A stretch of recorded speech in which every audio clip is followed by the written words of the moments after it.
ಲಕ್ಷಾಂತರ ಕೋಟ್ಯಾಂತರ ಯುವ ಸಮೂಹಗಳನ್ನ ತನ್ನ ಮಾತಿನ ಮುಖಾಂತರವಾಗಿ ಹೀರಿಸಿಕೊಂಡು ಅವರಿಗೆ ಪ್ರೇರಣಾದಾಯಕ ಶಕ್ತಿಯಾದಂತಹ ಶ್ರೀಯುತ ಚಕ್ರವರ್ತಿ ಸೂಲಿಬೆಲೆ ಅವರಿಗೆ ಗಟ್ಟಿ ಚಪ್ಪಾಳೆಯ ಮುಖಾಂತರವಾಗಿ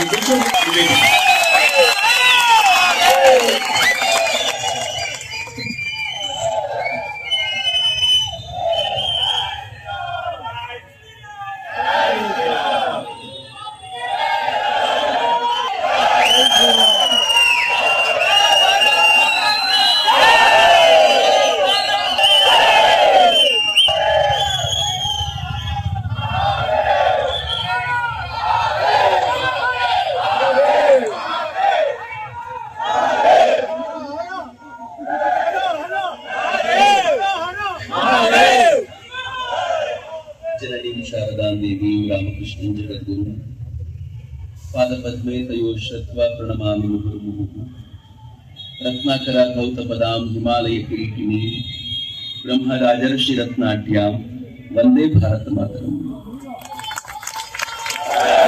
ವೇದಿಕೆ ಮೇಲೆ ಆಸೀನರಾಗಿರುವ ಪರಮ ಪೂಜ್ಯ ಸ್ವಾಮೀಜಿಯವರಿಗೆ ಅತ್ಯಂತ ಭಕ್ತಿಪೂರ್ವಕ ಪ್ರಣಾಮಗಳನ್ನು ಸಮರ್ಪಿಸಿ, ನೆಚ್ಚಿನ ಮಿತ್ರ ಮತ್ತು ಈ ಮೋರ್ಚಾನ ಬೇಗಂದಿಂದ ಹಿಡ್ಕೊಂಡು ನಿಂತಿರುವ ಮತ್ತೊಬ್ಬ ಮಿತ್ರ ವಸಂತ್ ಗಿಳಿಯಾರ್ಗೆ ನಾನು ಪ್ರೀತಿಪೂರ್ವಕವಾಗಿ ನಮಸ್ಕರಿಸಿ, ಆದರಣೀಯ ಜೋಗೇಶ್ವರ ಮೂರ್ತಿಗಳಿಗೆ ನಮಸ್ಕಾರ. ಈ ಕಾರ್ಯಕ್ರಮದಲ್ಲಿ ಉಪಸ್ಥಿತರಿರುವಂತಹ ಅನೇಕ ಗಣ್ಯರಿಗೆ, ಹಿಂದೂ ವಿಚಾರಕ್ಕಾಗಿ ಸದಾ ಹೋರಾಟದ ತುದಿಗಾಲಲ್ಲಿ ನಿಂತಿರುವಂತಹ ಎಲ್ಲ ಧರ್ಮವೀರರಿಗೆ ನಾನು ಹೃತ್ಪೂರ್ವಕವಾಗಿ ನಮಸ್ಕಾರ. ಇವತ್ತೇನಾದ್ರೂ ನೀವೇನಾದ್ರೂ ಒಂದು ಚಾಲೆಂಜ್ ಮಾಡಿ ಇನ್ನು ಅರ್ಧ ಗಂಟೆಗಳ ಕಾಲ ಘೋಷಣೆ ಮಾಡ್ತೀರಾ ಅಂತ ಆಗಿದ್ದಿದ್ರೆ ನಾನು ಭಾಷಣನೇ ಮಾಡ್ತಿರ್ಲಿಲ್ಲ. ಘೋಷಣೆ ಕೇಳ್ಕೊಂಡೆ ಭಾಷಣ ಮುಗಿಸಿದೆ. ಯಾಕೆ ಗೊತ್ತೇನು, ಬಹಳ ಜನ ಇಲ್ಲಿದ್ದಾರೆ, ನಾನು ಹೆಸರು ಹೇಳಲಿಕ್ಕೆ ಇಚ್ಛೆ ಪಡಲ್ಲ. ಅಫ್ಕೋರ್ಸ್ ವಸಂತು, ನಮ್ ಕೀರ್ತಿ, ಪುನೀತ, 3 ತಿಂಗಳ ಹಿಂದೆ ನಾವೆಲ್ಲರೂ ಹೀಗೆ ಕೂತಾಗ ಮುಖಗಳು ಹೇಗಿದ್ವು ಗೊತ್ತಾ? ಅರಳಿರಲಿಲ್ಲ. ಎಲ್ಲರ ಮುಖದಲ್ಲೂ ಸೂತಕದ ಕಳೆ ಇತ್ತು. ನಮ್ಮ ಮನೆಯಲ್ಲೇ ಯಾರೋ ಸತ್ತೋಗ್ಬಿಟ್ಟಿದ್ದಾರೆ ಅನ್ನೋದು. ಇವಾಗ ಕೀರ್ತಿ ಒಳಗ್ ಬಂದಾಗ ನನ್ ತಡ್ಕೊಳ್ಲಿಕ್ಕಾಗದೆ ಗಟ್ಟಿಯಾಗಿ ತಪ್ಕೊಂಡೆ. ಯಾಕೆಂದ್ರೆ ಕೀರ್ತಿ ಕುಣಿತಾ ಬರ್ತಿಲ್ಲ. ಕುಣಿತಾ ಒಳಗ್ ಬರ್ತಿರುವಾಗ ಅಥವಾ ಇಲ್ಲಿದ್ದಾಗ ಅವ್ರು ಓಡ್ ಬಂದ ನಾನು ಬರ್ತಿರ್ಬೇಕಾದಾಗ ನಂಗೆ ಬಹಳ ಖುಷಿ ಅನ್ನಿಸ್ತಿತ್ತು. ಮಹೇಶ್ ಬಂದಾಗ ನಂಗೆ ಬಹಳ ಹೆಮ್ಮೆ ಅನ್ನಿಸ್ತಿತ್ತು. ಯಾಕೆ ಅಂತಂದ್ರೆ 3 ತಿಂಗಳ ಹಿಂದೆ ನಮ್ಮ ಮುಖಗಳು ಹೆಂಗಿದ್ವು, ಒಬ್ಬ ಅಜ್ಜಿ ನಮ್ಮ ಮುಖದಲ್ಲಿ ಎಷ್ಟು ಮಂದಹಾಸ ತಂದ್ರು. ಹೀಗಾಗಿ ಇವತ್ತಿನ ಪ್ರತಿ ಘೋಷಣೆಯು ನನ್ನ ಹೃದಯದಲ್ಲಿ ಉಕ್ಕಿಸ್ತಾ ಇರುವ ಆನಂದವನ್ನ ನಾನು ಪದಗಳಲ್ಲಿ ಕಟ್ಟಿಕೊಡ್ಲಿಕ್ಕೆ ಸಾಧ್ಯವಿಲ್ಲ. ಇವತ್ತು ನಾನು ಒಳ್ಳೆಯ ಭಾಷಣಕಾರನಾಗಬೇಕು ಅಂತ ಇಷ್ಟಪಡಲ್ಲ. ಅಕಸ್ಮಾತ್ ನೀವೇನಾದ್ರೂ ಚಕ್ರವರ್ತಿ ಮಾತಾಡ್ಲಿಲ್ಲ ಚೆನ್ನಾಗಿದ್ರೆ ಐ ಡೋಂಟ್ ಮೈಂಡ್. ನನ್ನ ಒಳಗಾಗ್ತಿರುವ ಆನಂದವನ್ನ ಎಕ್ಸ್ಪ್ರೆಸ್ ಮಾಡ್ಲಿಕ್ಕೆ ನನ್ನ ಭಾಷೆಯ ಪದಗಳು ಸೋತಿವೆ.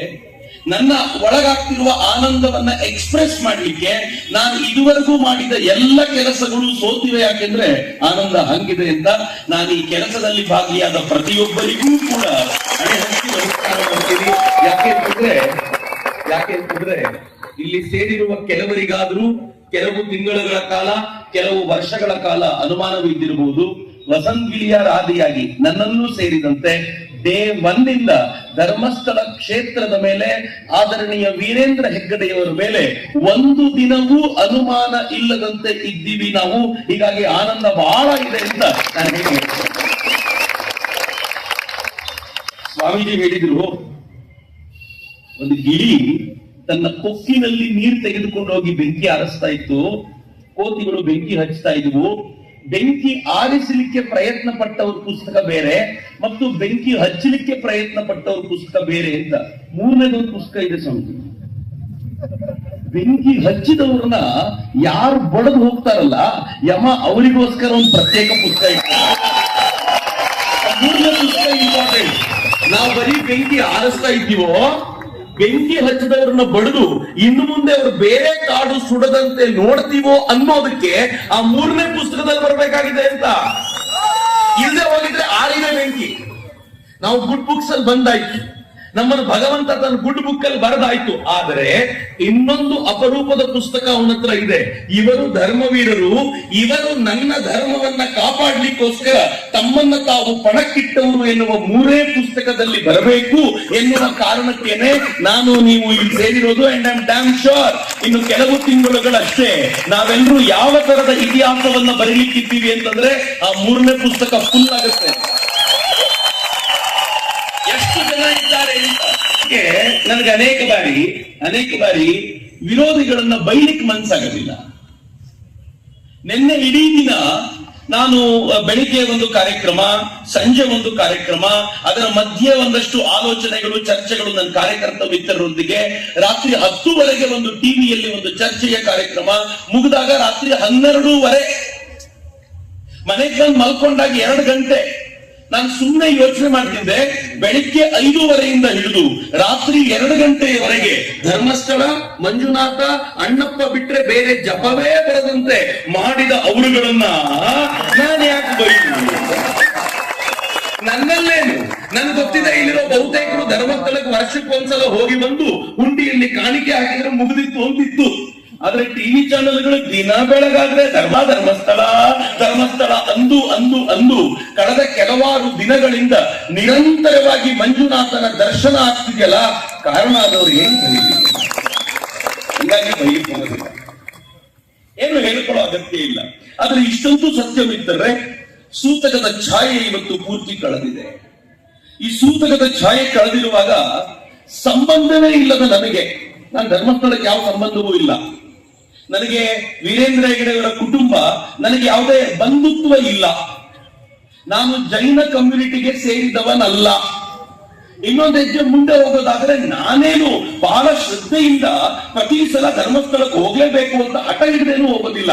ಹತ್ರಕ್ಕೆ ಹೋದಾಗ ಅಲ್ಲಿರೋ ಯಾರಿಗಾದ್ರೂ ಮಾತನಾಡಿಸಿ ಸ್ವಲ್ಪ ಟೈಮ್ ಕಡಿಮೆ ಇದೆ, ಹೋಗೋದು ದರ್ಶನ ಮಾಡ್ಕೊಂಡು ಬರ್ತೀನಿ ಅಂತ ಹೋಗಿ ದರ್ಶನ ಮಾಡ್ಕೊಂಡು ಬರೋದು.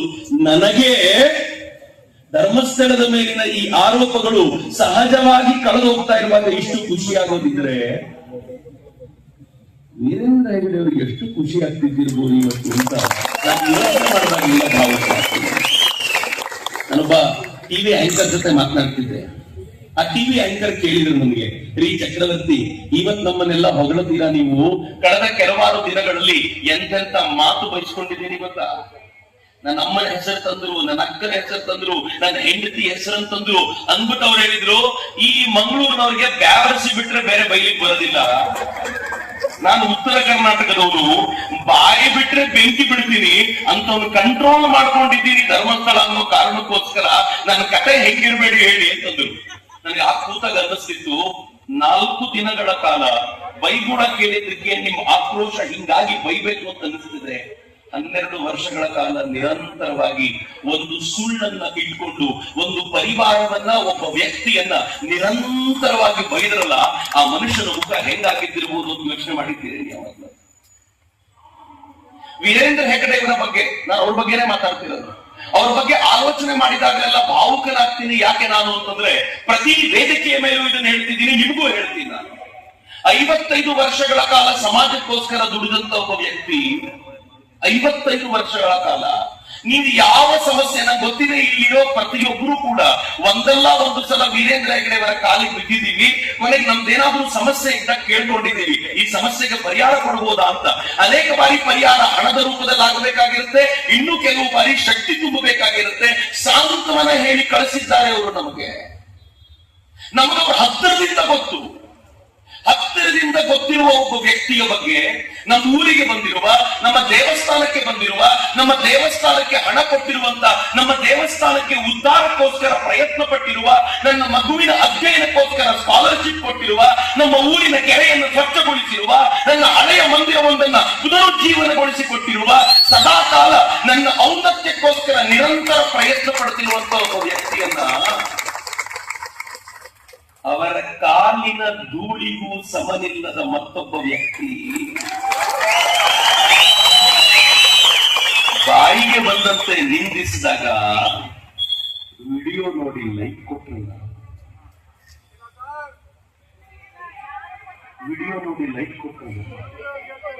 ಮಿತ್ರ, ಬಹಳ ಬೇಜಾರಾಗೋದಿಲ್ವಾ?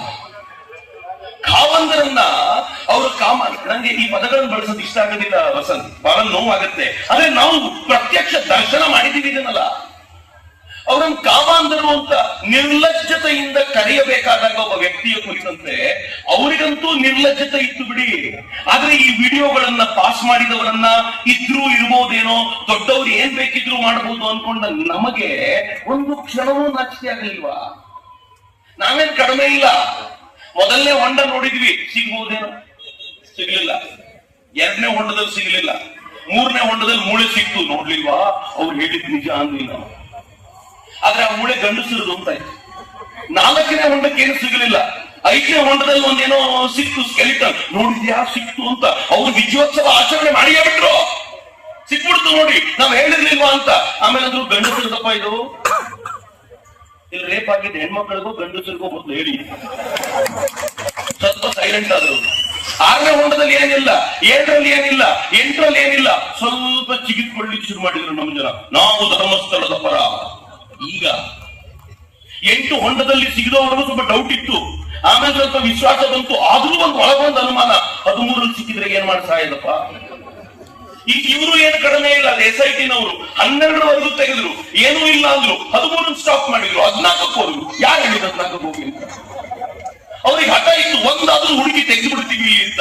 14 ಹೋದ್ರು, 15 ಹೋದ್ರು, 16 ಹೋದ್ರು, 17 ಹೋದ್ರು, ಏನೂ ಸಿಗಲಿಲ್ಲ ಅಂತಂದಾಗ ಗ್ರೌಂಡ್ ಪೆನೆಟ್ರೇಟಿಂಗ್ ರೇಡಾರ್ ತೆಗೆದುಕೊಂಡು ಬಂದು 20-22 ಅಡಿ ಆಳಕ್ಕೆ ಹೋಗಿ ಇನ್ನು ನೀರೇ ಸಿಕ್ಕಿಬಿಡುತ್ತು ಅಂದಾಗ ನಿಲ್ಲಿಸಿದ್ರು. ಆಗ ಎದ್ರು ನೋಡಿ ನಮ್ ಜನ, ಅಬ್ಬಾ ನಾನಿದ್ದೇನೆ ಧರ್ಮಸ್ಥಳದ ಪರ. ಯಾಕಪ್ಪ ಈಗ ಎಲ್ಲ ಮುಗಿದ ಮೇಲೆ? ಯಾವಾಗ ಸಂಕಟ ಇತ್ತೋ ಆಗ ನಿಂತವನು ಧರ್ಮವೀರ ಅನ್ನಿಸ್ಕೊಳ್ತಾನೆ. ಸಂಕಟ ಮುಗಿದ ಮೇಲೆ ಬಂದವನು ಅವಕಾಶವಾದಿ.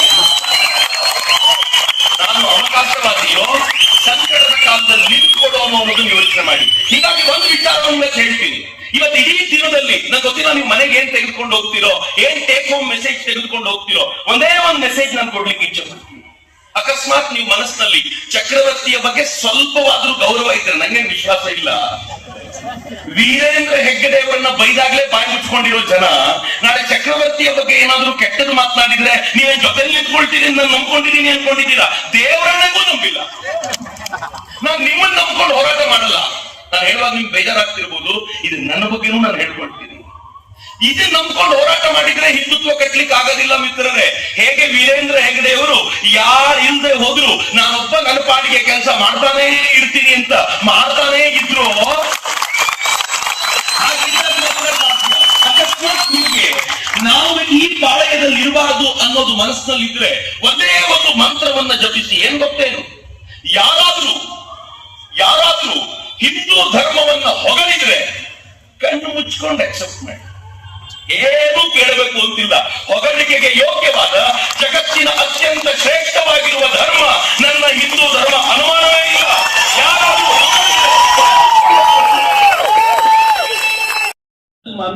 ಜೊತೆಯಲ್ಲಿ ನಿಂತ್ಕೊಂಡು ಕೆಲಸ ಮಾಡಿದವರು ಇದ್ದಾರೆ. ನಾನು ಅವರಿಗೆ ಧನ್ಯವಾದವನ್ನು ಹೃದಯಾಂತರಾಳದಿಂದ ನಾನು ಧನ್ಯವಾದವನ್ನು ಅರ್ಪಿಸ್ತೀನಿ. ಎರಡನೇ ಕಡೆ ಕ್ರಿಶ್ಚಿಯನ್ರು ಇರ್ತಾರೆ, ಇವ್ಯಾಂಜಲಿಸ್ಟ್ಗಳು ಇರ್ತಾರೆ, ಮೂರನೇದು ಲೆಫ್ಟಿಸ್ಟ್ಗಳು ಇರ್ತಾರೆ, ನಾಲ್ಕನೇದು ಅವಕಾಶ ಬಂದಾಗ ಲೆಫ್ಟಿಸ್ಟ್ಗಳಾಗುವ, ಅವಕಾಶ ಬಂದಾಗ ಇಸ್ಲಾಮಿಸ್ಟ್ಗಳಾಗುವ, ಅವಕಾಶ ಬಂದಾಗ ಕ್ರಿಶ್ಚಿಯನ್ರಾಗುವಂತ ಕಾಂಗ್ರೆಸ್ಗಳು ಇರ್ತಾರೆ. ಈ ನಾಲ್ಕನ್ನು ಬಿಟ್ರೆ ಐದನೇದೊಂದು ಗ್ರೇಟ್ ಫೋರ್ಸ್ ಇದೆ. ಅದು ಯಾವುದು ಅಂತಂದ್ರೆ ನಾನು ಮತ್ತು ನೀವೇ. ನಮ್ ಹೆಗಲೇ ಕೊಡೋದು ಇವರಿಗೆ ಇಡು ಬಂದೂಕು ಚಲಾಯಿಸು ಅಂತ ಹಿಂದೂಗಳ ಮೇಲೆಯೇ ಆಕ್ರಮಣಕ್ಕೆ ನಮ್ಮನ್ನು ನಾವು ಕೊಟ್ಕೊಳ್ತೀವಲ್ಲ, ದುರಂತ ಮಿತ್ರರೇ.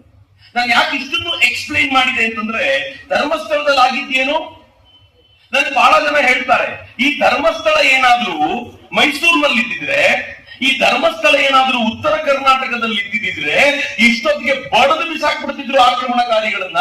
ಮಂಗಳೂರು ಮಾತ್ರ ಸೈಲೆಂಟ್ ಆಗಿ ಕೂತಿದೆ ಅಂತ ನನಗೆ ಹೇಳ್ತಾರೆ. ಆದ್ರೆ ಮಜಾ ಏನ್ ಗೊತ್ತಾ? ಮಂಗಳೂರು ಆಗಿದ್ದಕ್ಕೆ ಇವರಿಗೆ 12 ವರ್ಷ ಫೈಟ್ ಮಾಡ್ಬೇಕಾಗ್ತದೆ. ಯಾಕೆಂದ್ರೆ ಹಿಂದುತ್ವದ ಬುಡ ಗಟ್ಟಿಯಾಗಿದೆ ಅನ್ನೋ ಕಾರಣಕ್ಕೋಸ್ಕರ ಬಹಳ ಗಟ್ಟಿ ಆಗುತ್ತೆ. ಬಹಳ ಜನ ಇದನ್ನ ಅರ್ಥ ಮಾಡ್ಕೊಳ್ಳೋಕೆ ಕಷ್ಟಪಡ್ತಾರೆ. ನಾನು ಎಕ್ಸ್ಪ್ಲೈನ್ ಮಾಡ್ತೀನಿ ನಿಮ್ಗೆ. ಮಂಗಳೂರಿನಲ್ಲಿ ಅಲ್ಲಿರುವಂತ ಹಿಂದುತ್ವದ ಅಲೆಯನ್ನ, ಹಿಂದುತ್ವದ ವಿಚಾರಧಾರೆಯನ್ನ ಒಡೆದು ಹಾಕದೆ ಹೋದ್ರೆ ಎಡಪಂಥೀಯರ ಚಿಂತನೆಯನ್ನ ಬಿತ್ತೋದು ಕಷ್ಟ ಅಂತ ಎಡಪಂಥೀಯರು ಕಳೆದ 50-60 ವರ್ಷಗಳಿಂದ ನಿರಂತರವಾಗಿ ಪ್ರಯತ್ನ ಪಟ್ಟು ಸೋತೋಗಿದ್ದಾರೆ. ನಾಡಿನ ಮೂಲೆ ಮೂಲೆಗೂ ನಕ್ಸಲಿಸಂ ಅನ್ನ ಹಬ್ಬಿಸಿದ ಅವರು ಮಂಗಳೂರಿಗೂ ಹಬ್ಬಿಸಬೇಕು ಅಂತ ಪ್ರಯತ್ನ ಪಟ್ಟರು, ತರುಣರನ್ನ ಈ ಕಡೆ ಸೆಳಿಬೇಕು ಅಂತ ಪ್ರಯತ್ನ ಪಟ್ಟರು. ಏನು ಮಾಡಿದ್ರು? ಮಂಗಳೂರಿನ ಹಿಂದೂ ತರುಣ ಕೇಸರಿ ಶಾಲ್ ಬಿಟ್ಟು ಬರಲಿಲ್ಲ ಪಕ್ಕಕ್ಕೆ. ಅವರಿಗೆ ಗೊತ್ತಾಯ್ತು, ಹಿಂದೂ ಧರ್ಮ ಶ್ರದ್ಧೆಯನ್ನ ತೆಗಿಬೇಕು ಅಂತಂದ್ರೆ, ಇಲ್ಲಿನ ಎಲ್ಲ ದೈವಗಳ ಮೇಲಿನ ನಂಬಿಕೆ ತೆಗಿಬೇಕು ಅಂದ್ರೆ, ಈ ದೈವಗಳ ಒಡೆಯನಾಗಿರುವಂತ ಅಣ್ಣಪ್ಪನ ಮೇಲೆ ಪ್ರಹಾರ ಮಾಡಬೇಕು, ಅದರ ಮೂಲ ಮಂದಿರವಾಗಿರುವಂತ ಮಂಜುನಾಥನ ಮೇಲೆ ಪ್ರಹಾರ ಮಾಡಬೇಕು ಅಂತ ಆ ಶ್ರದ್ಧೆಗೆ ಕೈ ಹಾಕಿ ಎಲ್ಲ ಕಡೆ ಮಾಡಿದಂತೆ ಅಲ್ಲೊಬ್ಬ ಆಕ್ಟಿವಿಸ್ಟ್ ಹಿಡಿದ್ರು. ಆಕ್ಟಿವಿಸ್ಟ್ ಹೆಂಗ್ ಹಿಡಿದ್ರು ಗೊತ್ತಾ? ಹಿಂದುತ್ವದ ವಿಚಾರಧಾರೆಯಿಂದ ಇರುವಂತ ಆಕ್ಟಿವಿಸ್ಟ್ ಸಿಕ್ಕಿಬಿಟ್ರೆ ಹಿಂದೂ ತರುಣರನ್ನ ಸೆಳೆಯೋದು ಸುಲಭ ಅಂತ ಹಿಂದುತ್ವದ ವಿಚಾರಧಾರೆಯವರು. ಎಂತ ಹಿಂದುತ್ವದ ವಿಚಾರಧಾರೆ ನೀವು ನೋಡ್ಬೇಕು ಮಿತ್ರರೆ. ನಾನು ಲೈವ್ ಮಾಡ್ತೀನಿ ಅನೇಕ ಬಾರಿ, ಅಥವಾ ಇವತ್ತು ನಾವು ಪ್ರೋಗ್ರಾಮ್ ಮಾಡಿದೀವಿ, ಎಲ್ಲೂ ಗುರೂಜಿ ಇಲ್ಲ, ಎಲ್ಲೂ ಡಾಕ್ಟರ್ ಜಿ ಇಲ್ಲ, ಎಲ್ಲೂ ಭಾರತ್ ಮಾತೆಯ ಚಿತ್ರ ಇಲ್ಲ. ನೋಡಿದ್ರೆ ಅನ್ನಿಸ್ಬೇಕು ಇವ್ರು ಯಾರು ಹಿಂದೂಗಳೇ ಅಲ್ಲ ಅಂತ.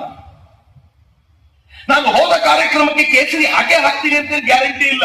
ಇವತ್ತು ಇಲ್ಲಿ ಬಂದ ತಕ್ಷಣ ಹಾಕಿದ್ರು ಹಿಂಗಾಗಿ ಇದೆ, ನಾನೇನು ಹಾಕೊಂಡು ಬಂದಿರಲಿಲ್ಲ. ಹಾಗಂತ ಹಿಂದೂ ಅಲ್ವಾ? ಇವೆಲ್ಲರಿಗಿಂತ ಹೋರಾಟದಲ್ಲಿ ಹೆಚ್ಚು ಅಗ್ರಣಿಗಳಾಗಿ ನಾವೆಲ್ಲ ನಿಂತಿರ್ತೀವಿ. ಆದ್ರೆ ನೋಡ್ಬೇಕು ನೀವು ಇವರು ಲೈವ್ ಮಾಡುವಾಗ ಹಿಂದೆ ಪೂರ್ತಿ ಸಂಘದ ಹಿರಿಯರ ಫೋಟೋಗಳು, ಈಗ ಇಷ್ಟು ಹಾಕಿ ಯಾತಕ್ಕೆ ಅಂತಂದ್ರೆ ದಕ್ಷಿಣ ಕನ್ನಡದಲ್ಲಿರುವಂತ ಹಿಂದುತ್ವವಾದಿ ತರುಣರಿಗೆ ಇವರು ಹಿಂದುತ್ವದ ಹೋರಾಟಗಾರರು ಅಂತ ಅನ್ನಿಸಬೇಕು ಅಂತ. ಷಡ್ಯಂತ್ರ ಆರಂಭವಾಗಿರೋದೇ ಅಲ್ಲಿ. ಶುರುವಾಯ್ತು, ನಿಧಾನವಾಗಿ ಹೇಳಲಿಕ್ಕೆ ಶುರು ಮಾಡಿದ್ರು. ನಾನು ಹಿಂದೂ ಸಂಘಟನೆಗಳಿಂದ ಬಂದವನು, ಹಿಂದೂ ಸಂಘಟನೆಗಳಿಂದ ನಾನು ಬಂದವನು ಅಂತ ನಾನು ಹೇಳ್ಕೊಂಡು ತಿರುಗಾಡಬೇಕಾಗಿರ್ಲಿಲ್ಲ. ಆ ಸಂಘಟನೆ ಹೇಳಬೇಕಿತ್ತು ಇವ್ ನಮ್ಮ ಹುಡುಗನೇ ಕಣೋ ಅಂತ. ಯಾವ ಸಂಘಟನೆಯು ಬಂದು ಇವ್ ನಮ್ಮ ಹುಡುಗ ಅಂತ ಯಾವತ್ತೂ ಹೇಳಲೇ ಇಲ್ಲ. ಅವರೇ ಹೇಳ್ಕೊಂಡು ತಿರುಗಾಡಿದ್ದು ನಾನು ಹಿಂದುತ್ವದ ಸಂಘಟನೆಯವನು, ನಾನು ಹಿಂದುತ್ವದ ಸಂಘಟನೆಯವನು ಅಂತ. ಅದರ ಪರಿಣಾಮ ಏನು ಗೊತ್ತಾ? ಲೋಕಲ್ ಭಾಗದಲ್ಲಿದ್ದ ಹಿಂದುತ್ವದ ಕಾರ್ಯಕರ್ತರು ಕೂಡ ಜೋರಾಗಿ ದನಿ ಎತ್ತೋದಕ್ಕೆ ಹಿಂದೆ ಸರಿದ್ರು. ಯಾಕೆ ಅಂತಂದ್ರೆ ಹಿಂದೂಗಳಲ್ಲೇ ಯಾಕಪ್ಪ ಗಲಾಟೆ ಅಂತ ಸೈಲೆಂಟ್ ಆಗುವ ಅನಿವಾರ್ಯತೆ ಕ್ರಿಯೇಟ್ ಆಯ್ತು. ಯಾವುದನ್ನ ಎಡಪಂಥೀಯರು ನಿರಂತರವಾದ 60-70 ವರ್ಷಗಳ ಪ್ರಯತ್ನದಿಂದ ಮಾಡ್ಲಿಕ್ಕಾಗಿರ್ಲಿಲ್ವೋ, ಒಬ್ಬ ಹಿಂದೂವಾದಿ ವ್ಯಕ್ತಿಯನ್ನ ಮುಂದಿಟ್ಕೊಂಡು ಧರ್ಮಸ್ಥಳದ ಮೇಲೆ ಆಘಾತಕ್ಕೆ ಅಂತ ನಿಂತಾಗ ಹಿಂದೂಗಳನ್ನು ಹೊಡೆದ್ಬಿಟ್ರು. ಒಡೆದಿದ್ದು ಎಲ್ಲಿವರೆಗೂ ಇತ್ತು ಮಿತ್ರ? ಇವತ್ತಿನವರೆಗೂ ಹಿಂದುತ್ವದ ವಿಚಾರ ಬಂದಾಗ ನಾವು ಯಾವತ್ತೂ ಜೈನರನ್ನ ಪ್ರತ್ಯೇಕ ಅಂತ ಭಾವಿಸಿಯೇ ಇರಲಿಲ್ಲ. ಧರ್ಮಸ್ಥಳದ ವಿಚಾರ ಬಂದಾಗ ಧರ್ಮಸ್ಥಳ ಜೈನರ ಕೈಯಲ್ಲಿದೆ ಅಂತ ಗೊತ್ತಾಯ್ತು. ಅಲ್ಲಿವರೆಗೂ ವೀರೇಂದ್ರ ಹೆಗಡೆ ಅವರು ಜೈನರು ಅಂತ ಗೊತ್ತೇ ಇರಲಿಲ್ಲ ಬಹಳ ಜನರಿಗೆ. ಅವ್ರು ಯಾವತ್ತೂ ತಾನು ಜೈನರ ತರ ನಡ್ಕೊಂಡೇ ಇಲ್ಲ. ಅವರು ಸಮಸ್ತ ಸಮಾಜಕ್ಕೆ ಒಂದು ಒಳ್ಳೇದು ಮಾಡುವ ಪ್ರಯತ್ನದಂತೆ ನಡ್ಕೊಂಡವರು. ನಾವು ಜೈನರು ಅಂತ ನೋಡಿದ್ವಿ. ನಾನು ಬಹಳ ಜನ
ಲೇವಾದೇವಿ ವ್ಯವಹಾರ ಮಾಡ್ತಾರೆ ಅಂತ ಹೇಳ್ತಾನಲ್ಲ, ದಾರಿ ತಪ್ಪಿಸಿ ಏನ್ ಹೇಳ್ತಾನೆ ಗೊತ್ತಾ?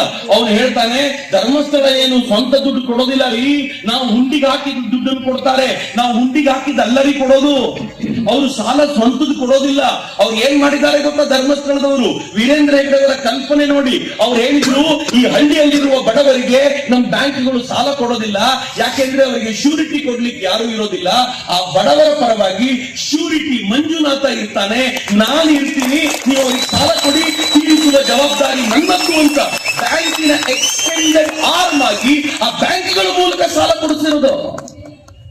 1.25 ಲಕ್ಷ ಕೋಟಿ ರೂಪಾಯಿ ಸಾಲ ಬ್ಯಾಂಕ್ಗಳು ಕೊಟ್ಟಿವೆ. ಯಾರ ನಂಬಿಕೆಯ ಮೇಲೆ?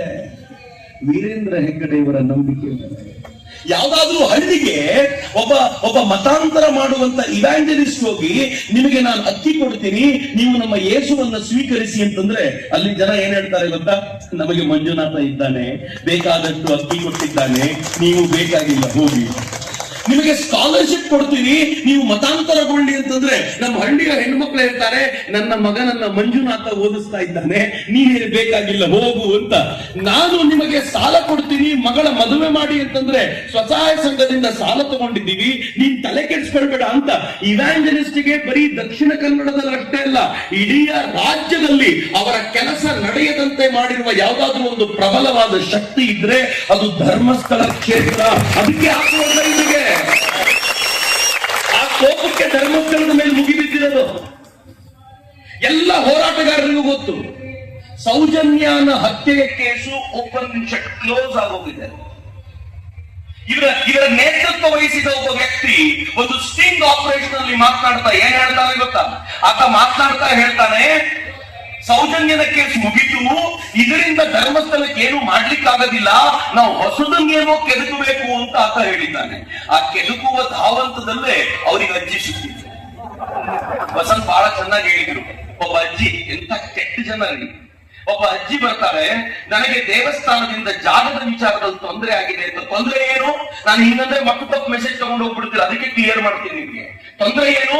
ಆ ಅಜ್ಜಿಯ ಚಿಕ್ಕಪ್ಪ ತನ್ನ ಜಾಗವನ್ನ, ತನ್ನ ಊರಿನಲ್ಲಿ ತನ್ನ ಹೆಸರಲ್ಲಿದ್ದ ಜಾಗವನ್ನ ತನ್ನ ಮಕ್ಕಳು ಮೊಮ್ಮಕ್ಕಳಿಗೆ ಕೊಡದೆ ವೀರೇಂದ್ರ ಹೆಗ್ಗಡೆ ಅವರಿಗೆ ದಾನ ಮಾಡ್ತೀನಿ ಎಂದ. ಹೆಗ್ಗಡೆಯವರು ಆರಂಭದಲ್ಲಿ ಬೇಡ ಅಂದ್ರು, ಬೇಡ ಇದು ಯಾಕೆ ಅಂತ. ಅವ್ರು ಕೇಳದೆ, ನಿಮಗೆ ಕೊಟ್ರೆ ನಿಮಗೆ ಮಾತ್ರ ಕೊಡೋದು, ಇಲ್ಲದೆ ಹೋದ್ರೆ ಯಾರಿಗೂ ಕೊಡೋದಿಲ್ಲ ಅಂತ ಹಠ ಹಿಡಿದ ಮೇಲೆ ಜಾಗ ತಗೊಂಡ್ರು.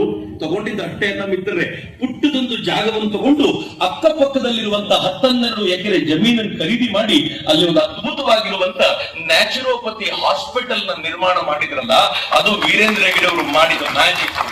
ಈಗ ಈ ಹೆಣ್ಣು ಮಗಳಿಗೆ ಕೋಪ ಬಂತು. ನನ್ನ ಚಿಕ್ಕಪ್ಪ ಅಂದಾಗ ನನ್ನ ಸೈನ್ ಇಲ್ಲದೆ ಹೆಂಗೆ ದಾನ ತಗೊಂಡ್ರು? ಒಟ್ಟು ಚಿಕ್ಕಪ್ಪನ ಮೇಲೆ ಕೋಪ ಇಲ್ಲ, ದಾನ ತಗೊಂಡ ವೀರೇಂದ್ರ ಹೆಗ್ಗಡೆ ಅವ್ರ ಮೇಲೆ ಕೋಪ. ಯಾರೋ ಪತ್ರಕರ್ತರು ಕೇಳಿದ್ರು, ಅಲ್ಲ ತಾಯಿ ನಿಮ್ ಚಿಕ್ಕಪ್ಪ ಕೊಟ್ರೆ ಅವ್ರದ್ದೇನು? ಅಲ್ಲ, ಅವ್ರು ಬುದ್ಧಿವಂತರಲ್ಲ, ಅವ್ರು ದೊಡ್ಡವರಲ್ಲ, ವಂಶ ವೃಕ್ಷವನ್ನ ನೋಡಿ ಈ ಒಬ್ಬಳು ಹೆಣ್ಮಗಳಿದ್ದಾಳೆ, ನಾಳೆ ಒಂದು ದಿನ ಅವಳು ಅಜ್ಜಿಯಾಗಿ ಬರಬಹುದು, ಅದಕ್ಕೋಸ್ಕರ ನಾನು ಅವಳ ಮಾತು ಕೇಳಬೇಕು, ಅವಳ ಹತ್ರ ಒಂದು ಸೈನ್ ತಗೋಬೇಕು ಅಂತ ಅವ್ರಿಗೆ ಅನ್ನಿಸ್ಬೇಕಿತ್ತಂತೆ. ಶವಾಜ್ ಆಯ್ತಪ್ಪ. ಈ ಹೆಣ್ಣು ಮಗಳು ನಿಮ್ಮ ಹತ್ರ ಬಂದು ಕೇಳಿದ್ರು, ಈ ತರದೊಂದು ಪ್ರಾಬ್ಲಮ್ ಇದೆ, ನಾನ್ ಬೇಕಿದ್ರೆ ಮೀಡಿಯಾ ಮುಂದೆ ನಿಂತ್ಕೊಂಡು ಹೇಳ್ತೀನಿ ಅಂತಂದ್ರೆ, ಇಲ್ಲ ಇದು ಸೆನ್ಸೇಷನ್ ಕ್ರಿಯೇಟ್ ಮಾಡಲ್ಲ, ನಿನ್ಗೊಂದು ಮಗಳಿದ್ರೆ ಚೆನ್ನಾಗಿರುತ್ತೆ, ಒಂದು ಮಗಳ ಹೆಸರು ಹೇಳು ಅಂತ ಆಕೆಯ ಬಳಿ ಕೇಳ್ಕೊಂಡು ಒಂದು ಮಗಳ ಹೆಸರು ಕೇಳಿ, ಆಕೆ ಕಲ್ಕತ್ತಾದಲ್ಲಿ ಕೆಲಸ ಮಾಡ್ತಿದ್ಲು 9 ವರ್ಷ ಎನ್ನುವ ಒಟ್ಟಾರೆ ಕಥೆಯನ್ನ ಸೃಷ್ಟಿ ಮಾಡಿ, ಆ ವಯಸ್ಸಿನಲ್ಲಿ ಆಕೆಗೆ ಅದನ್ನ ಮೆಮೊರೈಸ್ ಮಾಡಿಸಿ ಫೈನಲಿ ಟಿವಿ ಮುಂದೆ ಕರ್ಕೊಂಡು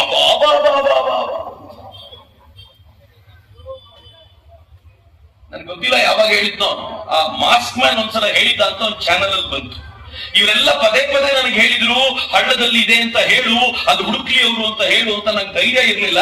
ಕೊನೆಗೆ ಯಾವಾಗ ಅನನ್ಯ ಭಟ್ನ ತಾಯಿ ಬಂದು ಹೇಳ್ತೀನಿ ಅಂದ್ರು, ಆಗ ನನಗೆ ಧೈರ್ಯ ಬಂತು ಅಂತ. ಇವನಿಗೆ ಧೈರ್ಯ ತುಂಬಲಿಕ್ಕೆ ಅವಳಿಗೆ ಧೈರ್ಯ ತುಂಬಲಿಕ್ಕೆ ಇವನು. ಆದ್ರೆ ನಾವ್ ಹೆಂಗಿದ್ವಿ ಗೊತ್ತಾ? ನಾವು ಕಾದು ನೋಡುವ ತಂತ್ರ ಅನುಸರಿಸ್ತಾ ಇದ್ವಿ, ಬಹಳ ಬುದ್ಧಿವಂತರು. ಈ ರಾಮರಾವಣರ ಯುದ್ಧ ನಡೆಯುವಾಗ ದೇವತೆಗಳ ರೋಲ್ ನಮ್ದು. ಅವ್ರು ಜೈ ಅಂತಿದ್ರಂತೆ ಯುದ್ಧದ ಉದ್ದಕ್ಕೂ. ಯಾರಿಗೆ ಅಂತ ಹೇಳ್ತಿರ್ಲಿಲ್ಲ. ರಾಮ ಗೆದ್ರೆ ರಾಮನಿಗೆ ಜೈ ಅಂತ ಕೊನೆ ಸೇರಿಸುದು, ರಾವಣ ಗೆದ್ದು ಬಿಟ್ರೆ ರಾವಣನಿಗೆ ಜೈ ಅಂತ ಹೇಳುದು. ಹಂಗೇ ಕೂತು ನೋಡ್ತಾ ಇದ್ವಿ. ಯೋಚನೆ ಮಾಡಿ ಮಿತ್ರರೆ, ನಾನು ಇವತ್ತು ನಿಮ್ಮನ್ನು ಓಪನ್ ಪ್ರಶ್ನೆ ಕೇಳಬೇಕು. ಅಕಸ್ಮಾತ್ ಆ 13 ಹೊಂಡಗಳಲ್ಲಿ ಒಂದಾದ್ರೂ ಹೊಂಡದಲ್ಲಿ ಒಂದು ಹೆಣ್ಣು ಮಗಳದ್ದೇನಾದ್ರೂ ಸ್ಕೆಲಿಟನ್ ಸಿಕ್ಕಿದ್ದಿದ್ರೆ ಯಾವ ಟಿವಿ ಮಾಧ್ಯಮಗಳಾದ್ರೂ ಅನನ್ಯ ಭಟ್ ಯಾರು ಅಂತ ಹುಡುಕಾಡುವ ಪ್ರಯತ್ನ ಮಾಡ್ತಿತ್ತ? ಯಾರು ಮಾಡ್ತಿರ್ಲಿಲ್ಲ ರೀ. ಅನನ್ಯ ಭಟ್ ಕೇಸ್ ಜೊತೆ ಸೇರ್ಕೊಂಡ್ ಬಿಡ್ತಿತ್ತು. ಇಡೀ ಧರ್ಮಸ್ಥಳದ ಮೇಲೆ ಅನನ್ಯ ಭಟ್ ಅನ್ನುವಂತ ಇಲ್ಲದ ಹೆಣ್ಣು ಮಗಳ, ಹುಟ್ಟೇ ಇಲ್ಲದ ಹೆಣ್ಣು ಮಗಳ ಒಂದು ರೇಪಿನ ಕಥೆ ಜೊತೆ ಸೇರ್ಕೊಂಡ್ ಬಿಡ್ತಿತ್ತು. ಸಮೀರ್ ಆ ಮುಲ್ಲಾನಿಗೆ ಇನ್ನೊಂದಷ್ಟು ವ್ಯೂಗಳು, ಅಬ್ಬಾ ಎಂತ ಕೇಸನ್ನ ಹೊರಗಾಕದೆ ಅಂತ. ಈಗ ಜನ ಕೇಳ್ತಾರ, ಅಯೋಗ್ಯ ಯಾವ ಧೈರ್ಯದ ಮೇಲೆ ಈ ಸುಳ್ಳನ್ನು ಹೇಳಿದೆ ಅಂತ ಈಗ ಪ್ರಶ್ನೆ ಮಾಡ್ಲಿಕ್ಕೆ ನಿಂತಿದ್ದಾರಲ್ಲ. ಯಾರು ನಮ್ಗೆ ಈ ಪ್ರಶ್ನೆ ಮಾಡುವ ತಾಕತ್ತನ್ನ ತಂದುಕೊಟ್ಟ ಅಂತಂದ್ರೆ ನಿಸ್ಸಂಶಯವಾಗಿ ಅಣ್ಣಪ್ಪನೇ ತಂದುಕೊಟ್ಟಂತ ತಾಕತ್ತು. ಇಟ್ಕೋಬೇಡಿ, ಕಾಂತಾರದ ಮಾತು ಸತ್ಯ. ಅಣ್ಣಪ್ಪ ಹೇಳಿದ್ರೆ ಯಾವನದನ್ನು ಮೀರ್ಲಿಕ್ಕೆ ಸಾಧ್ಯವಾಗುತ್ತೆ ಹೇಳಿ? ಅಣ್ಣಪ್ಪ ಮುಂದೆ ನಿಂತಾರಿ. ಅಣ್ಣಪ್ಪ ನಮ್ಮನ್ನು ನೋಡ್ದ, ಮಂಜುನಾಥನಿಗೋಸ್ಕರ ಮೊದಲು ಕಾದ, ನಿನ್ನ ಸೇವೆ ಶ್ರದ್ಧೆಯಿಂದ ಮಾಡಿದ್ರು, ನೀನೇ ಕಾಪಾಡು. ನಮ್ಮಲ್ಲಿ ವಿಚಿತ್ರ ಇದೆ, ನಮ್ಮ ದಕ್ಷಿಣ ಕನ್ನಡದಲ್ಲಿ ಒಂದು ಮಾತಿದೆ, ದೇವರು ಬೇಕಿದ್ರೆ ಬಿಟ್ಟು ಬಿಡುತ್ತಾರೆ, ದೈವ ಬಿಡೋದಿಲ್ಲ. ಮಂಜುನಾಥನಿಗೆ ಅನಿಸಿರ್ಬೋದು, ಎಲ್ಲ ನಮ್ಮವರೇ, ಕೈಗೆ ಕೇಸರಿ ಕಟ್ತಾರೆ, ಶಾಲ್ ಹಾಕ್ತಾರೆ, ಹಿಂದೆ ಹೆಡ್ಗೆವಾರರು ಗುರೂಜಿ ಫೋಟೋ ಇಟ್ಟಿರ್ತಾರೆ, ಎಲ್ಲ ನಮ್ಮವರೇ, ಪಾಪ ಕಠಿಣ ಶಿಕ್ಷೆ ಕೊಡೋದು ಬೇಡ. ಹೇಗಿದ್ರು ವೀರೇಂದ್ರ ಹೆಗಡೆ ಅವರು ಸಮಾಧಾನ ಚಿತ್ತರಾಗಿದ್ರಿಂದ ಸುದೀರ್ಘ ಕಾಲ ಇದನ್ನ ತಾಳ್ಕೊಂಡು ಬಂದ್ರು ಅಂತ ಮಂಜುನಾಥ ಸುಮ್ಮನಿದ್ದೇನೋ. ಅಣ್ಣಪ್ಪ ನೋಡಿದ ನೋಡಿದ ನೋಡಿದ, ನೀ ಸುಮ್ಮನಿರು, ಆದ್ರೆ ನಾನು ಸುಮ್ಮನಿರೋದಿಲ್ಲ, ಈಗ ನನ್ನ ಆಟ ತೋರಿಸ್ತೀನಿ ಅಂತ ಎಂತ ಆಟ ತೋರಿದ ಅಂತಂದ್ರೆ ಇಡೀ ಮಂಜುನಾಥನ ಆ ವೈಭವ ಪುನರ್ ಪ್ರತಿಷ್ಠೆಯಾಗುವಂತ ಹಂತಕ್ಕೆ ಬಂತಲ್ಲ, ಆ ಹಂತಕ್ಕೆ ತಂದಿರಿಸಿದ್ರಲ್ಲ. ಬಿದ್ರೆ ನಾನು ಕೆಲವೊಂದು ಈ ಸಂದರ್ಭದಲ್ಲಿ ನೆನಪಿಸ್ಕೊಳ್ದೆ ಹೋದ್ರೆ ಅನ್ಯಾಯ ಆಗತ್ತೆ. ನಾನು ಮೊದಲಿಗೆ ಮೋಹನ್ ಬೋಳಂಗಡಿಯವರನ್ನ ಮಾತನಾಡಿಸಿದ್ದು ಒಟ್ಟಾರೆ ಈ ಘಟನೆಗೋಸ್ಕರ. ಮೋಹನ್ ಬೋಳಂಗಡಿ ನನಗೆ ಬರ್ಲಿಕ್ಕೆ ಹೇಳಿದ್ದೆ, ಬಂದಿದ್ರೆ ಅವರಿಗೆ ನಾನು ಧನ್ಯವಾದ ಸಮರ್ಪಿಸ್ತೀನಿ. ಯಾವ ಕಾಲದಿಂದಲೂ ಮಜಾ ಏನ್ ಗೊತ್ತೇನು, ಮೋಹನ್ ಬೋಳಂಗಡಿ ಅವರ ವಿಶೇಷ ಏನು ಅಂತಂದ್ರೆ, ನಾನು ಮೊದಲನೇ ಬಾರಿಗೆ ಈ ಕೇಸನ್ನು ಕೇಳಲಿಕ್ಕೆ ಹೋದಾಗ ಮೋಹನ್ ಬೋಳಂಗಡಿ ಅವರೇ ಆ ಕೇಸ್ ಏನು ಅಂದ್ರೆ ಆ ಕೇಸಿನ ಡೇಟು, ಆ ಕೇಸ್ ಆಗಿದ್ದಲ್ಲಿ, ಯಾರು ಮಾಡಿದ್ದು, ಹೇಗೆ ಮಾಡಿದ್ದು, ಪ್ರತಿಯೊಂದು ವಿವರವನ್ನ ಕಣ್ಣಿಗೆ ಕಟ್ಟುವಂತೆ ಎಕ್ಸ್ಪ್ಲೈನ್ ಮಾಡ್ತಿದ್ರು. ಇವರು ವಿಡಿಯೋಗಳನ್ನು ನೋಡಿದ ನಂತರ ಯಾವ ಪ್ರಶ್ನೆ ಕೇಳಿ ಮೋಹನ್ ಬೋಳಂಗಡಿ ಅವರ ಉತ್ತರ ಇರ್ತಿದ್ರು. ನನಗನ್ನಿಸ್ತು, ಮೋಹನ್ ಬೋಳಂಗಡಿ ಅವರೇ ನೀವು ಬೀದಿಗೆ ಬಂದು ಮಾತನಾಡ್ಬೇಕ್ರಿ, ನನಗೆ ಚೆನ್ನಾಗಿ ಮಾತನಾಡ್ಲಿಕ್ಕೆ ಬರೋದಿಲ್ಲ ಸರ್ ಅಂತಿದ್ರು. ಆದ್ರೆ ಯಾರ್ಯಾರು ಮಾತನಾಡ್ತಾರೋ ಅವ್ರಿಗೆ ಹಿಂದೆ ನಿಂತು ಸೈಲೆಂಟ್ ಆಗಿ ಶಕ್ತಿ ತುಂಬಿದ ಬೋಳಂಗಡಿ ಅವರೇ. ಸ್ವತಂತ್ರ ಬಗ್ಗೆ ತುಂಬಾ ಬಾರಿ ಚರ್ಚೆ ಆಗಿದೆ.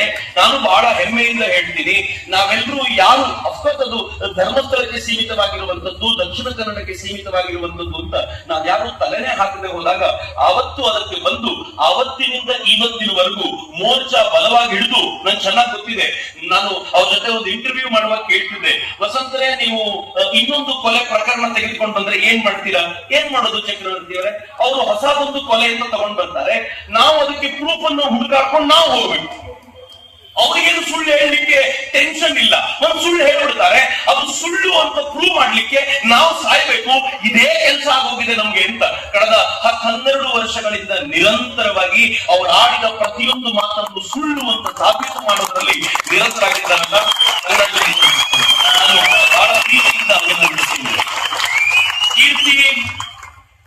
ಕೀರ್ತಿ ರಾತ್ರಿ 12 ಗಂಟೆ 1 ಗಂಟೆಗೆಲ್ಲ ಫೋನ್ ಮಾಡಿ ಜೀವ ತಿಂತಾನೆ. ನಾನು ಯೂಶುವಲ್ ಆಗಿ ಯಾರ್ದು ಫೋನ್ ರಿಸೀವ್ ಮಾಡೋದಿಲ್ಲ, ಕೀರ್ತಿ ಫೋನ್ ಮಾತ್ರ ರಿಸೀವ್ ಮಾಡ್ತೀನಿ. ಇನ್ಯಾವ ಪ್ರಾಬ್ಲಮ್ ಅಂತ ಸಿಕ್ಕಾಕೊಂಡಪ್ಪ, ಈಗ ಎಲ್ಲಿ ಓಡ್ಬೇಕಪ್ಪ ಅಂತ ಹಾಗೆಲ್ಲ ರಿಸೀವ್ ಮಾಡೋದುಂಟು. ನಾನು ಕಂಗ್ರಾಚುಲೇಷನ್ಸ್ ಹೇಳಲಿಕ್ಕೆ ಇಷ್ಟಪಡ್ತೀನಿ. ಅಜ್ಜಿ ಸಿಕ್ಕ ದಿನ, ಅಜ್ಜಿ ಇದನ್ನ ನಾನು ಹೇಳಿದ್ರೆಲ್ಲ ಸುಳ್ಳು ಅಂತ ಹೇಳಿದ ದಿನ ನನ್ನ ಗಮನಕ್ಕೆ ಬಂದಂತ ಕೆಲವು ವ್ಯಕ್ತಿಗಳನ್ನ ನಾನು ಮುಂದೆ ಇಡ್ತಿದ್ದೀನಿ ಅಷ್ಟೇ. ಕೀರ್ತಿ, ಮಹೇಶು ಯಾವ ಟ್ರಾಲ್ ಪೇಜ್ಗಳು ಜೊತೆಯಲ್ಲಿ ನಿಲ್ಲದಿಲ್ಲ ಅನ್ನುವಂತ ಕಾಲದಲ್ಲೂ ಕೂಡ ಧರ್ಮಸ್ಥಳದ ಪರವಾಗಿ ಮುಲಾಜಿಲ್ಲದೆ ಪೋಸ್ಟ್ ಗಳನ್ನ ಮಾಡ್ತಾ, ಮುಲಾಜಿಲ್ಲದೆ ಧರ್ಮಸ್ಥಳದ ಪರವಾಗಿ ಏನನ್ನೂ ಅಪೇಕ್ಷಿಸದೆ ತನ್ನ ಟೀಮ್ ಅನ್ನ ಕಟ್ಕೊಂಡು ಮಾಡಿದ್ದು. ಬಹಳ ಜನ ತುಂಬಾ ನಂತರ ಬಂದಿದ್ದಾರೆ, ನಾನು ಎಲ್ರಿಗೂ ಧನ್ಯವಾದವನ್ನು ಸಮರ್ಪಿಸ್ತೀನಿ. ಬಿಕಾಸ್ ನಮ್ ಪುನೀತ ಆ ಗಲಾಟೆಯಲ್ಲಿ ನಿಂತಾಗ ಅವ್ನು ಚಾಲೆಂಜ್ ಮಾಡಿದಾಗ ನಂಗೆ ಬಹಳ ಆಶ್ಚರ್ಯ ಅನ್ಸುತ್ತೆ ರೀ. ವೀರೇಂದ್ರ ಹೆಗಡೆಯವರ ಬಾಯಿಯಿಂದ ಒಂದು ದಿನ ಒಂದು ಕೊಳಕು ಶಬ್ದ ಯಾರೂ ಕೇಳಲಿಲ್ಲ. ಕೊಳಕು ಶಬ್ದ ದೂರದ ಮಾತು, ಅಪಶಬ್ದ ಕೇಳಲಿಲ್ಲ ರೀ. ಅಪಶಬ್ದ ಒಂದು ಬರೋದಿಲ್ಲ. ಅವ್ರ ಜೊತೆ ನೀವು ಸುಮ್ಮನೆ ಕೂತ್ಕೊಂಡು ಮಾತನಾಡುವಾಗ್ಲೂ ಆಹಾ ಅನ್ಸುತ್ತೆ, ಏನ್ ಚಂದ ಇರತ್ತಪ್ಪ ಅಂತ. ಒಬ್ಬ ತಾಯಿ ನನಗೆ ಫೋನ್ ಮಾಡಿದ್ರು, ವೀರೇಂದ್ರ ಹೆಗಡೆ ಅವರ ವ್ಯಕ್ತಿತ್ವ ಎಂತದ್ದು ಅಂತ ಹೇಳಲಿಕ್ಕೆ. ಫೋನ್ ಮಾಡಿ ಏನ್ ಹೇಳಿದ್ರು ಗೊತ್ತಾ, ನಮ್ಮ ಮನೆಗೆ ವೀರೇಂದ್ರ ಹೆಗಡೆ ಅವರ ಶ್ರೀಮತಿಯವರು ಬರ್ತಾರೆ ಆಗಾಗ, ಅವ್ರು ಬಂದು ಒಂದು 4 ದಿನ ಇದ್ರೆ ಆಗಾಗ ವೀರೇಂದ್ರ ಹೆಗಡೆ ಅವರು ಬರ್ತಾರೆ. ಬಂದ ತಕ್ಷಣ ಮೊದಲು ತನ್ನ ಹೆಂಡತಿನ ಮಾತಾಡಿಸ್ತಾರಂತೆ, ಹೇಗಿದ್ದಿ, ಚೆನ್ನಾಗಿದ್ಯಾ, ಅಷ್ಟೇ. ನೆಕ್ಸ್ಟ್ ಏನ್ ಮಾತು ಗೊತ್ತಾ, ಅದು 4 ಜನ ಈ ಪ್ರಾಬ್ಲಮ್ ಹೇಳ್ಕೊಂಡು ಬಂದಿದ್ರು, ಈ ಪ್ರಾಬ್ಲಮ್ಗೆ ಏನ್ ಮಾಡ್ಬೇಕು ಅಂತ ಗೊತ್ತಾಗ್ತಾ ಇಲ್ಲ ಅಂತ ಪ್ರಾಬ್ಲಮ್ ಡಿಸ್ಕಷನ್ ಮಾಡೋದು. ಇನ್ನೊಂದು ಪ್ರಾಬ್ಲಮ್ ತಗೊಳ್ಳೋದು, ಅದ್ರ ಬಗ್ಗೆ ಮಾತನಾಡೋದು. ನೀನು ವಾತ್ಸಲ್ಯ ಯೋಜನೆ ಇದೆಯಲ್ಲ, ಅದ್ರಲ್ಲಿ ಇಂಥದ್ದೊಂದು ಸಮಸ್ಯೆ ಇದೆ, ಅದನ್ನ ಸರಿ ಮಾಡ್ಬೇಕು ಅಂತ ಈ ತಾಯಿ ಕೇಳಿದ್ರಂತೆ. ನೀವು ಗಂಡ ಹೆಂಡತಿ ಇದು ಬಿಟ್ರೆ ಬೇರೆ ಮಾತೇ ಆಡಲ್ವಾ? ನೆಕ್ಸ್ಟ್ ಅವ್ರು ಹೇಳಿದ್ ಬಹಳ, ನಾನು ಅವತ್ತು ಬೆಳಿಗ್ಗೆ ಸ್ವಲ್ಪ ಬೇಗ ಕಾಲ್ ಮಾಡಿದ್ರು. ಅವರು ಮಾತನಾಡಿದ್ರು ಅಂತ ನಂಗೆ ಹೇಳಿದಾಗ ಬಹಳ ಬೇಸರ ಅನ್ನಿಸ್ತು. ಆ ತಾಯಿ ಕೇಳಿದ್ರಂತೆ, ಗಂಡ ಹೆಂಡತಿ ಬೇರೆನೂ ಮಾತಾಡೋದು ಇರುತ್ತಾ? ಮದುವೆ ಆದಾಗಲಿಂದ ಇವತ್ತಿನವರೆಗೂ ತಮ್ಮ ನಡುವೆ ಬೇರೆ ಮಾತೇ ಆಡಿಕೊಳ್ಳದೆ ಸಮಾಜದ ಒಳಿತಿಗೋಸ್ಕರ ಹಗಲು ರಾತ್ರಿ ಕೆಲಸ ಮಾಡುವ ಮನಸ್ಸು ಪದಗಳಿಂದ ನಿಂದಿಸುವಂತ ವ್ಯಕ್ತಿಗಳು ನಮಗೆ ಮಿತ್ರ ಬಹಳ ಜನ ಆಗ್ತದವರು. ನಾನು ತನ್ವೀರನ್ನ ನೆನಪಿಸ್ಕೊತೀನಿ. ತನ್ವೀರ್ ಬಹಳ ಜೊತೆಲಿ ನಿಂತರು. ನಾನು ಯಾವ ವಿಚಾರವನ್ನು ಹೇಳುವಾಗ್ಲೂ ಕೂಡ ಅವರಿಗೊಂದು ಕಾಲ್ ಮಾಡಿದ್ರೆ ಅದಕ್ಕೆ ಬೇಕಾಗಿರುವ ವ್ಯವಸ್ಥೆ ಮಾಡ್ತಿದ್ರು. ಎಲ್ಲ ಯೂಟ್ಯೂಬರ್ಗಳು ಧರ್ಮಸ್ಥಳದ ವಿರುದ್ಧವಾಗಿ ಬಲವಾಗಿ ನಿಂತು ಯಾರ್ಯಾರ ಧರ್ಮಸ್ಥಳದ ಪರವಾಗಿ ಮಾತನಾಡ್ತಾರೋ ಅಂತ ಅವರನ್ನ ವಾಚಾನುಗೋಚರವಾಗಿ ಬೈಯುವ ಹಂತದಲ್ಲೂ ಕೂಡ ನಮ್ಮ ವಿಕಾಸ ಮೈಸೂರಿನಲ್ಲಿ ನಿಂತ್ಕೊಂಡು ಹಗಲು ರಾತ್ರಿ ಕೆಲಸ ಮಾಡಿದ್ದಾನೆ. ಧರ್ಮಸ್ಥಳದ ಪರವಾಗಿ 4 ಮಾತು ಬರೆಯೋದಕ್ಕೆ ಅಂಜುತ್ತಾ ಇರುವಾಗ ಆ ಧರ್ಮಸ್ಥಳದ ಪರವಾಗಿ ಧೈರ್ಯವಾಗಿ ಬರೆಯೋದಕ್ಕೆ ಜಿತೇಂದ್ರ ಕುಂದೇಶ್ವರರು ಬಂದಿರಬಹುದು ಅಂತ ಅನ್ಕೊತೀನಿ. ನಾನು ಇವತ್ತು ನಿಂತ್ಕೊಂಡು ಕೆಲಸ ಮಾಡಿದವರಿದ್ದಾರೆ. ಅದನ್ನ ಬಿಟ್ಟು ಕೂಡ ಅನೇಕರು ಹೋರಾಟದ ಹಾದಿಯಲ್ಲಿ ಜೊತೆ ನಿಂತ್ಕೊಂಡು ಇದು ಕೊನೆಗೆ ಮುಟ್ಟಿಸಲೇಬೇಕು ಅಂತ ಹಠ ಹಿಡಿದ ಎಲ್ಲರಿಗೂ ನಾನು ಹೇಗೆ ಧನ್ಯವಾದ ಹೇಳ್ತೀನಿ. ಅಫ್ಕೋರ್ಸ್ ನಾನು ಅದಕ್ಕೆ ಸೇರಿದವನಲ್ಲ. ನಾನು ಮೊದಲೇ ಹೇಳಿದ್ದೀನಿ, ನಾನೇ ಧರ್ಮಸ್ಥಳದವನಲ್ಲ, ನಾನೇ ಜೈನರ ಕಮ್ಯುನಿಟಿಗೆ ಸೇರಿದವನಲ್ಲ. ಆದ್ರೆ ಧರ್ಮಸ್ಥಳ ನನ್ನ ಹಿಂದೂ ಕಮ್ಯುನಿಟಿಗೆ ಸೇರಿದ್ದು. ಧರ್ಮಸ್ಥಳದ ಜೈನರು ನನ್ನ ಹಿಂದೂ ಸಮಾಜದ ಅವಿಭಾಜ್ಯ ಅಂಗ. ಧರ್ಮಸ್ಥಳ ನನ್ನ ಪಾಲಿನ ಶ್ರೀ ಕ್ಷೇತ್ರ. ಧರ್ಮಸ್ಥಳವನ್ನ ನನ್ನ ಇಡೀ ಪರಿವಾರ ನಂಬುತ್ತೆ. ಧರ್ಮಸ್ಥಳದಲ್ಲಿರುವಂತ ಕಾವಂಬರನ್ನ, ವೀರೇಂದ್ರ ಹೆಗ್ಗಡೆಯವರನ್ನ ನನ್ನ ಮನೆಗಳಲ್ಲಿ, ನನ್ನ ಉತ್ತರ ಕನ್ನಡ, ದಕ್ಷಿಣ ಕನ್ನಡದ ಮನೆಗಳಲ್ಲಿ ದೇವರು ಅಂತ ದೇವರ ಕೋಣೆಯಲ್ಲಿ ಇಟ್ಟಿದ್ದಾರೆ. ನೀವು ಇದರ ಆಧಾರಕ್ಕೆ ಬಂದ್ರೆ ನಾವು ಸಹಿಸಲಾರೆವು ಅಂತ ಹೇಳಬೇಕಾದಂತ ಒಂದು ಅಗತ್ಯ ಇವತ್ತಿದೆ ಅಂತ. ಮಿತ್ರರೇ, ಇದು ಕೊನೆಯಾಗಬೇಕು ಅಂತಂದ್ರೆ ನಾವು ಬಲವಾಗಿ ನಿಲ್ಲಬೇಕು. ಒಂದಷ್ಟು ನಿರ್ಣಯಗಳನ್ನು ಅವ್ರು ಕೊಡ್ತಾರೆ, ನಂದೊಂದಷ್ಟು ನಿರ್ಣಯಗಳಿವೆ. ನಾನೊಂದಷ್ಟು ನಿಮ್ಮನ್ನು ಕೇಳ್ಕೊಳ್ಬೇಕು.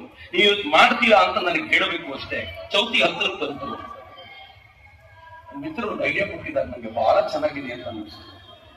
ಚೌತಿಯ ಪೆಂಡಾಲ್ನಲ್ಲಿ ಅಣ್ಣಪ್ಪನಿಗೋಸ್ಕರ ಒಂದು ಹುಂಡಿ ಇಡಿ,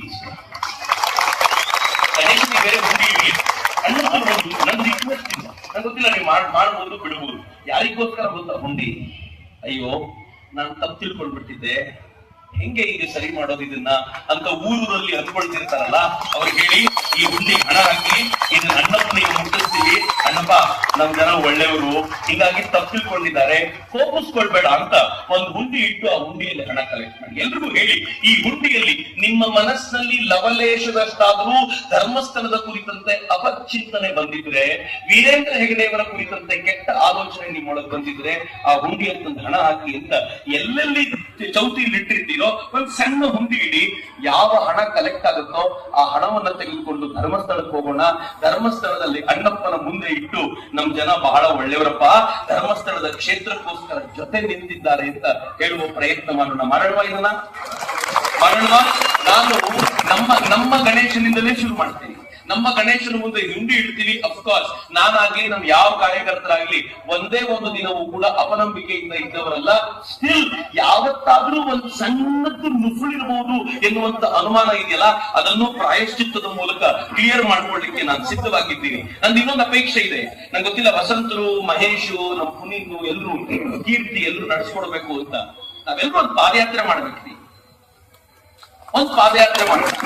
ಇವತ್ತು ಬೆಂಗಳೂರಲ್ಲಿ ಸೇರಿದ್ವಲ್ಲ, ಬೆಂಗಳೂರಿನಿಂದ ಹೊರಡಬೇಕು. ದಾರಿಯುದ್ದಕ್ಕೂ ಕೂಡ ಜನರನ್ನ ಸೇರಿಸ್ಕೊಳ್ತಾ ಹೋಗಬೇಕು. ಒಂದು ಮಹಾಯಾತ್ರೆ ಆಗಬೇಕು. ಜೈಲಿನಿಂದ ಬಿಡುಗಡೆಯಾಗಿ ಬಂದಾಗ 50-60 ಜನರಿದ್ರೆ ದೊಡ್ಡ ಮೆರವಣಿಗೆ ಅನ್ನೋರು. ಇನ್ನು ಧರ್ಮಸ್ಥಳದ ಮಂಜುನಾಥನಿಗಾಗಿ ಹೊರಡುವ ಮೆರವಣಿಗೆ ನೋಡಿ ಹೆಂಗಾಗಬೇಕು. ಮಿತ್ರೆ ಕೇಸರಿಯ ಮಹಾಸಾಗರ ಕಾಣುವಂತಾಗಬೇಕು ಹತ್ರ ಹೋಗ್ತಿದ್ದಂತೆ. ಕೊನೆಗೆ ವೀರೇಂದ್ರ ಹೆಗ್ಡೆ ಅವರು ಕೇಳಬೇಕು, ಇಷ್ಟೆಲ್ಲ ಜನ ಬರ್ಬೇಡ್ರಪ್ಪ, ನಂಗೆ ಬಹಳ ಕಷ್ಟ ಆಗುತ್ತೆ ಇಲ್ಲಿ ಮೇಂಟೈನ್ ಮಾಡೋದು ಅಂತ ಹೇಳುವಂತ ಒಂದು ವಾತಾವರಣ ಕ್ರಿಯೇಟ್ ಆಗ್ಬೇಕು. ನನ್ಗನ್ಸುತ್ತೆ ನಾವೆಲ್ಲರೂ ಸೇರಿ ಇದಕ್ಕೆ ಮಾಡಬೇಕು ಅಂತ ನನ್ನ ಅಪೇಕ್ಷೆ ಇದೆ. ನಾವೆಲ್ಲರೂ ಸೇರಿ ಮೂರನೇದೊಂದು ಕೆಲಸ ಇದೆ, ಅವರೆಲ್ಲರೂ ಸೇರಿ ಡಿಸೈಡ್ ಮಾಡ್ತಾರೆ. ಎಲ್ಲರೂ ಬಹಳ ಸಮರ್ಥರಿದ್ದಾರೆ. ಡಿಸೈಡ್ ಮಾಡಿ ಒಂದ್ಸಲ ಒಂದು ದೊಡ್ಡ ಮೋರ್ಚಾ ಮಾಡೋಣ ಮತ್ತು ಸ್ವಾಮೀಜಿಯನ್ನು ಕರ್ಕೊಂಡು ಹೋಗೋಣ. ದಾರಿ ಇದ್ದಕ್ಕೂ ನಮ್ಗೆ ಯೋಗದ ಚಿಂತನೆಯನ್ನ ಹೇಳ್ತಾ ಸ್ವಾಮೀಜಿ ಅವ್ರನ್ನು ಕರ್ಕೊಂಡು ಹೋಗೋಣ. ಇನ್ನು ಮೂರನೇದೊಂದು ನನಗೆ ಅಪೇಕ್ಷೆ ಇದೆ. ಅದೇನು ಅಂತಂದ್ರೆ, ಧರ್ಮಸ್ಥಳಕ್ಕೆ ಬರುವವರ ಸಂಖ್ಯೆ ಒಂದೂ ಕಡಿಮೆ ಆಗಲಿಲ್ಲ. ಧರ್ಮಸ್ಥಳಕ್ಕೆ ಯಾರು ಬರ್ತಾರೋ ಅವ್ರು ಯಾರೂ ಕಡಿಮೆ ಆಗಲಿಲ್ಲ. ಅಫ್ಕೋರ್ಸ್ ಜಾಸ್ತಿ ಆಗಿತ್ತು.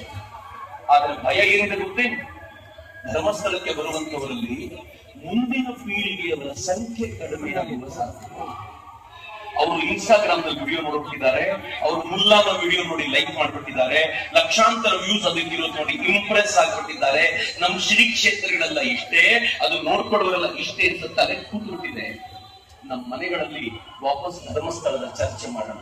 ಹೇಗೆ ನನ್ನ ತಾತ ಚರ್ಚೆ ಮಾಡ್ತಿದ್ರು, ಹೇಗೆ ನನ್ನ ತಂದೆ ನನ್ನೊಂದಿಗೆ ಚರ್ಚೆ ಮಾಡಿದ್ದಾರೋ, ಮುಂದಿನ ಪೀಳಿಗೆಯೊಂದಿಗೆ ಶ್ರದ್ಧೆಯ ಭಾವನೆಗಳನ್ನ ಮಕ್ಕಳಿಗೆ ಉಳಿಸುವಂತ ಪ್ರಯತ್ನ ಮಾಡೋಣ. ಈ ಬಾರಿ ಧರ್ಮಸ್ಥಳಕ್ಕೆ ಹೋಗುವಾಗ ಮತ್ತೊಂದು ಅಪೇಕ್ಷೆ, ಈ ಬಾರಿ ಧರ್ಮಸ್ಥಳಕ್ಕೆ ಹೋಗುವಾಗ ನೀವು ಗಂಡ ಹೆಂಡತಿ ಮಾತ್ರ ಹೋಗ್ಬೇಡಿ, ಮನೆಯಲ್ಲಿ ಸ್ಕೂಲಿಗೆ ಹೋಗುವ, ಕಾಲೇಜ್ಗೆ ಹೋಗುವ ಮಗುವನ್ನು ಕರ್ಕೊಂಡು ಹೋಗಿ, ಆ ಮಗುವನ್ನು ಕರ್ಕೊಂಡು ಹೋಗಿ ಧರ್ಮಸ್ಥಳದಲ್ಲಿ ಇಳಿಸಿ.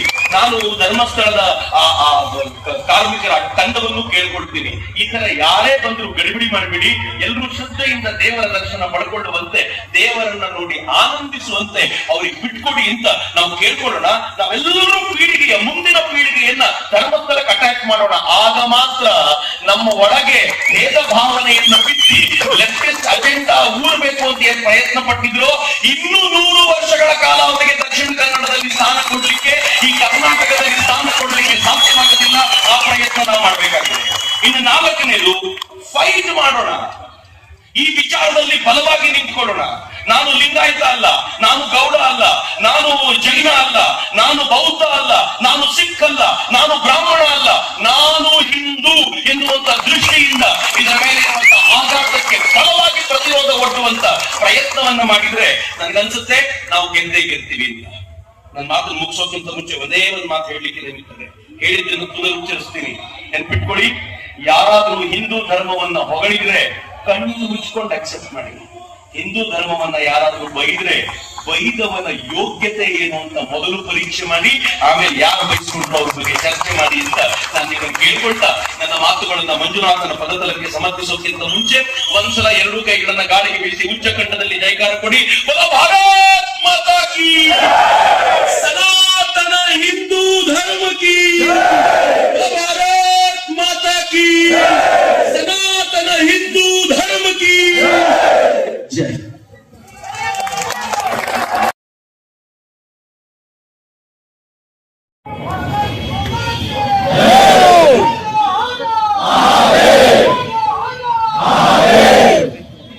ಎಲ್ಲ ಸ್ವಲ್ಪ ಸ್ವಲ್ಪ ಎಲ್ಲ ಎದ್ದು ನಿಂತ್ಕೊಳ್ಳಿ. ಇದು ಕುತ್ಕೊಳ್ಳೋ ಟೈಮ್ ಅಲ್ಲ, ಹೇಳೋ ಕಾಲ ಇದು.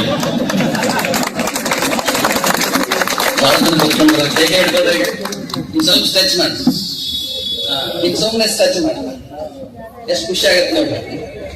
ವಾಪಸ್ ಬನ್ನಿ, ಸ್ವಲ್ಪ ಎಡಗಡೆ ಬಾಗ್ರಿ, ಸ್ವಲ್ಪ ಬಲಗಡೆ, 2-3 ಬಾರಿ ಹೀಗೆ ಮಾಡಿ. ಎಷ್ಟು ಆನಂದ ಆಗ್ತದೆ ಮಾಡಿ. ಈಗ ಹೇಳ್ರಿ, ಹಲೋ ಭಾರತ್ ಮಾತಾ ಕೀ, ವಂದೇ ಹರ ಹರ ಹರ ಹರ.